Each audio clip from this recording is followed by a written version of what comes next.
अस्सलाम वालेकुम दोस्तों। तो पिछले एपिसोड के लास्ट में हमने देखा था कि उस्मान साहब जैसे दीवान से निकले, एक सिपाही ने उस्मान साहब को बताया उस्मान साहब कि उरहान साहब को किसी ने जहर दे दिया है। उस्मान साहब बहुत परेशान हो जाते हैं, फौरन ही घोड़े पर बैठकर अपने सिपाहियों के साथ वहाँ से कबीले की तरफ चल पड़ते हैं। दोस्तों कुल्लूस उस्मान सीजन 4 एपिसोड 103 में हम एनागोल किले में देखेंगे, जहाँ पर बाज़ंतीनी सिपाही सामान जमा कर रहे थे। हम देखते हैं जेर कुताई ने भी बाज़ंतीनी सिपाहियों का लिबास पहना हुआ था और वो भी ढाले उठाकर उनके पीछे आ जाता है। फिर जेर कुताई सिपाहियों को कहता है थोड़ा और सामान पीछे रह गया है, सिपाहियों जल्दी आओ और मेरी मदद करो। उसके बाद जेर कुताई उस कमरे का दरवाजा अंदर से बंद कर देता है और सिपाहियों कहता आओ कमीनों मेरा सामना करो। ये सुनकर वो सिपाही जेर कुताई पर हमला कर देते हैं और जेर कुताई उन्हें मारना शुरू कर देता है। बाहर से भी कुछ सिपाही आ जाते हैं, हैरानगी से कहते हैं कि अंदर क्या हो रहा है, लेकिन दरवाजा अंदर से पहले ही जेर कुताई ने बंद कर दिया था। खैर अंदर जेर कुताई ने बाकी तमाम सिपाहियों को गिरा दिया था और बाहर खड़े हुए सिपाहियों को कहता है कि आप लोग परेशान मत हो, मैं आ रहा हूँ और आपके लिए दरवाजा खोलता हूँ।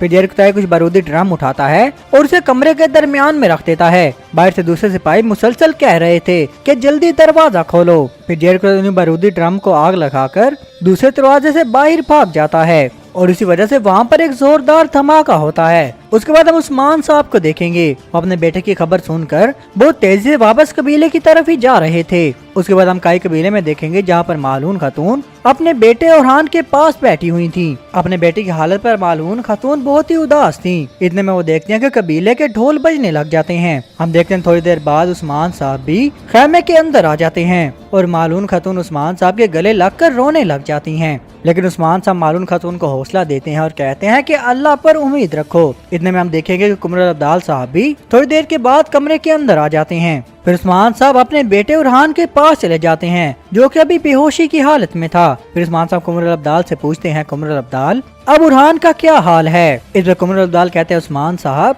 उरहान को जो जहर दिया गया है वो मुझे नहीं मिल रहा और ये जहर मारता नहीं है बल्कि इंसान को माजूर कर देता है। उरहान अब अपने जिस्म को हरकत नहीं दे सकता और मैं इस तरह के जहर के बारे में नहीं जानता उस्मान साहब। उसके बाद हम मरमराजा किले में देखेंगे, जहाँ पर एक कमरे में बेंगे खातून, अलचीचा खातून और आसमा मौजूद थी। बेंगे खातून अलचीचा को कहती है कि अलचीचक तुम जरा बाहर जाओ। अलचीचा खातून के जाने के बाद बेंगे खातून अस्मा को कहती है कि जहर के मसले की बात तुम किसी से नहीं करोगी। इसके जवाब में अस्मा कहती है, बेंगे खातून आज नहीं तो कल उनको ये पता चल ही जाएगा कि ये सब मैंने ही किया है। लेकिन उनकी बातें अलचीचक बाहर खड़े होकर सुन रही थी।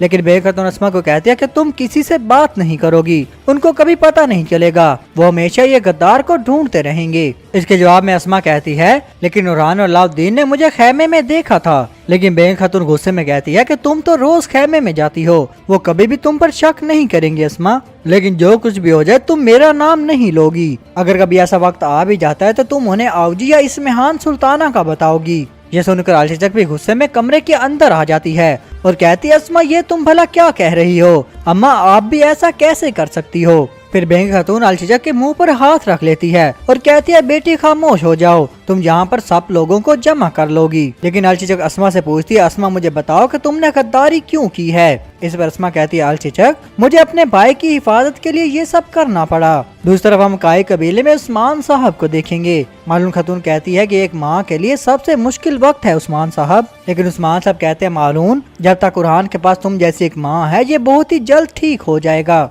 लेकिन जिसने भी मेरे बेटे के साथ ये सब किया है मैं अपने हाथों से उसका दिल चीरूंगा। इतने में उरहान को भी होश आ जाता है और वो कहता है, अम्मा उठने में मेरी मदद करें। उठने के बाद उरहान कहता है, बाबा मैं नहीं चाहता था कि आप मुझे इस तरह कमजोर देखें। लेकिन उस्मान साहब उसे हौसला देते हुए कहते हैं, बेटा तुम बहुत ही जल्द ठीक हो जाओगे। इस पर उरहान कहता है, बाबा कुमरुल अब्दाल भी कुछ नहीं कर पाए, बाबा मैं तो सिर्फ अब आपके लिए एक बोझ हूँ। लेकिन मालून खातून उसे कहती है, बेटा एक औलाद कभी भी माँ बाप के लिए बोझ नहीं होती। उस्मान साहब भी उरहान को काफी हौसला देते हैं। दोस्तों एनागोल किले में हम रात के वक्त अलगन खातून को देखेंगे। अलगन खातून कहती हैं, अगर आज जेर कुताई को कुछ हो गया तो फिर क्या होगा? अगर उन्होंने जेर कुताई को पकड़ लिया तो फिर क्या होगा? इस पर पो परिस्तो कहता है कि जेर कुताई एनागोल किले को अलौफ से बेहतर जानता है। मुझे पूरा यकीन है कि जेर कुताई अभी तक किले में ही है।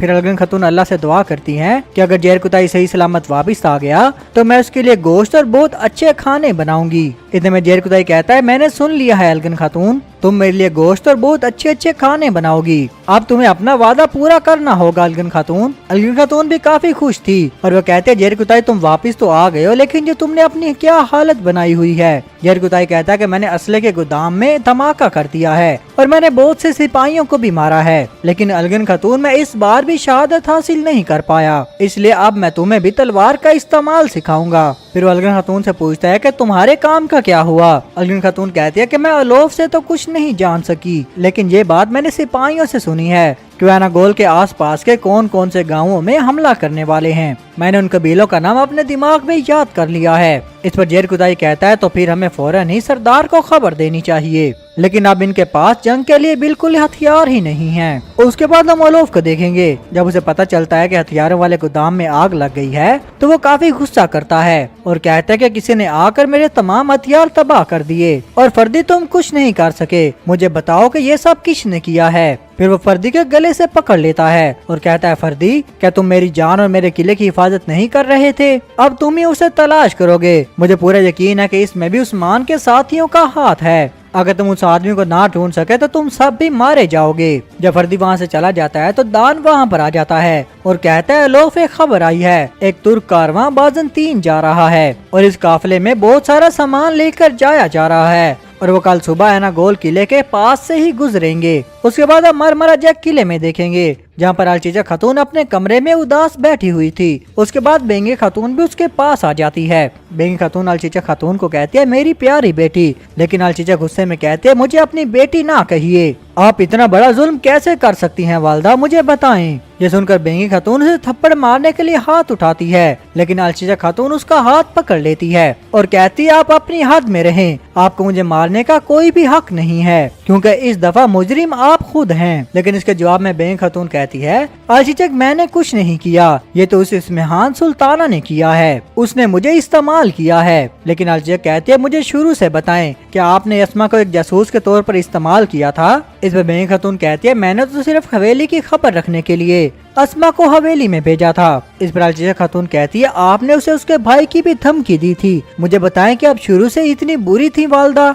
इसके जवाब में बेंगे खातून कहती है, बेटी मैंने तो सिर्फ अस्मा को डराया था ताकि वो अपना काम खामोशी से करे। इस पर अलचीचा खातून कहती है कि वालदा सुल्ताना ने अस्मा का इस्तेमाल किया, इसमें हमारा क्या कसूर है? इस पर बेंगे खातून कहती है कि अस्मेहान सुल्ताना ने ही अस्मा को ये काम करने पर मजबूर किया है, क्योंकि अस्मा हमारे कबीले से है, इसलिए उस्मान साहब हमें ही कसूरवार समझेंगे और अगर ऐसा हो गया तो तुम आग तैमूर को हमेशा के लिए खो दोगी। लेकिन अलचीचा अपनी वालदा को कहती है, अगर ऐसा है तो आप फरीक को उन्हें पकड़ने में मदद करें, अगर आपको जहर का तोड़ मिल गया तो उरहान को शफा मिल जाएगी, वरना नहीं तो मैं उस्मान साहब को सारी हकीकत बता दूंगी। उसके बाद हम काई कबीले में देखेंगे, यहाँ पर उस्मान साहब और उनके सिपाही एक नक्शे को देख रहे थे। कुरान कहता है, उस्मान साहब ये तो बड़े शर्म की बात है कि अवजी मर गया है। इस पर उस्मान साहब कहते हैं, ऐसी बात है तो हम एक और इकदाम करेंगे, क्योंकि अब उन्होंने हमें जंग से बाहर कर दिया है, लेकिन फिर भी हम मोहतात रहेंगे, हम अपने दिफा को मजबूत करेंगे।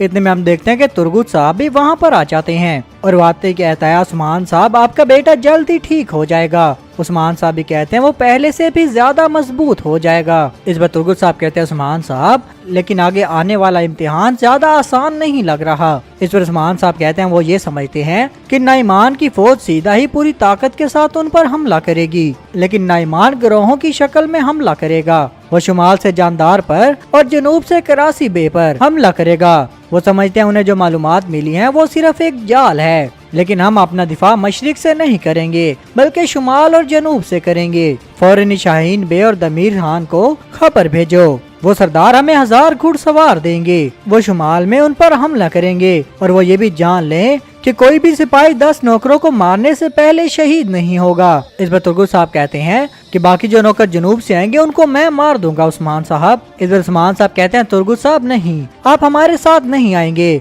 बल्कि आप ओलोफ को खत्म करेंगे। इस पर तुर्गुत साहब कहते हैं, उस्मान साहब मैंने नाइमान के खिलाफ जंग के लिए अपने किले को छोड़ दिया है, तो ओलोफ क्या मसला है? इस पर उस्मान साहब कहते हैं कि ओलोफ तो सिर्फ हमारे गिरने का इंतजार कर रहा है, अब उसकी पूरी कोशिश होगी कि वो हमारे कबीलों और किलों पर हमला करेगा। इस पर तुर्गुत साहब कहते हैं, जैसे उस्मान साहब आपने कहा, ओलोफ जैसे ही किले से सर निकालेगा तो मैं उसका सर काट दूंगा। फिर उस्मान साहब बालार मालून को कहते हैं कि आप लोग ये मालूम करोगे कि उरहान के साथ ये सब किसने किया है। अगर वो गद्दार ना मिला तो हमारे लिए तो सांस लेना भी हराम होगा। तो दोस्तों यहीं पर इस एपिसोड का इख्तिताम होता है। अगर आपको हमारी वीडियो अच्छी लगी है तो लाइक शेयर और सब्सक्राइब करना मत भूलिएगा। आपको मिलते हैं नेक्स्ट एपिसोड के साथ, तब तक के लिए अल्लाह हाफिज।